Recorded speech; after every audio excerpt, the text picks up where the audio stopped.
Gaitz neurodegeneratiboen kontrako lana ere bere bizikoa da, milaka laguni eragiten diete gure inguruan eta ikertzaileek denen bizikalitatea hobetzeko egiten duten lana aztertuko dugu gertutik.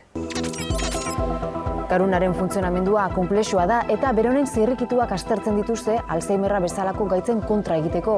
Aurrera begirako lana da eurena, halako gaitz gogorren eragina leundu edota sendatzeko. Hobeto da, orain dirua inbertitzea ondorengo gastu hori ez izateko eta batez ere gaixotasuna ekiditeko, ez? Ze horrela aurreztuko genuke dirua eta baita pertsonen sufrimendua, ez? Probak egiteko animaliekin egiten dute lan. Saguak dira kasu honetan frogak egiteko urratsa.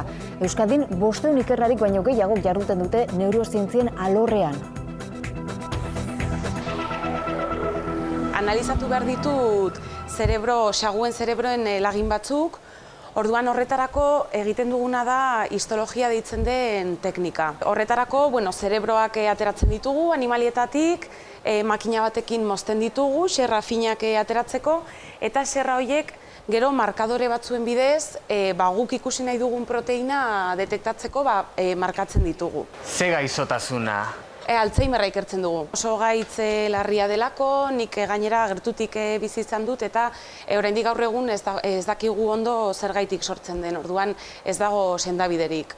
Euskadin 20.000 pertsonak dute Alzheimerra, baina gaixo kopurua gorantz doa bizi itxaropena handitzen doan heinean. Atxukarro zentroan glia izeneko garuneko zelulak aztertzen dituzte. Ondo dauden garunekin eta gaixo daudenekin lan egiten dute. Laborategitik pazientera bidea oso luzea, oztopoz beteta dagoena, eta oso zaila da prozesu osoa betetzea. Zentzu horretan, gustatuko litzaiguke pixkat laguntzea, arazoak konpontzen, ezaguera handitzen, eta nire ustez nahikoa izango litzateke zerbait erabilgarria eta interesgarria garatzea. Laborategi honetan esklerosi anizkoitzaren eta iktuzaren ikerketak egiten dituzte. El objetivo es poder predecir Helburua da iktusari aurre hartzea. Orain -80 gradura dagoen izoskailuragoaz. Hemen gordeta daude basurtutik ekartzen ditugun arterien laginak. Hau da adibide bat. de una arteria carótida de un paciente.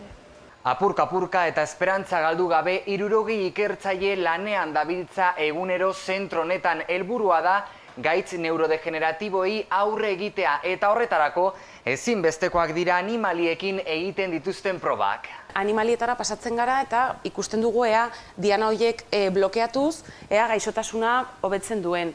Eta behin animalietan ikusten dugunean horrek funtzionatu duela, orduan gizakien gana entzaiu klinikotara pasatzen dira. Zein izango litzateke zeuen ametsa? Nire ametsa kontribuitzea edo laguntzea Alzheimerra ulertzeko prozesu horretan.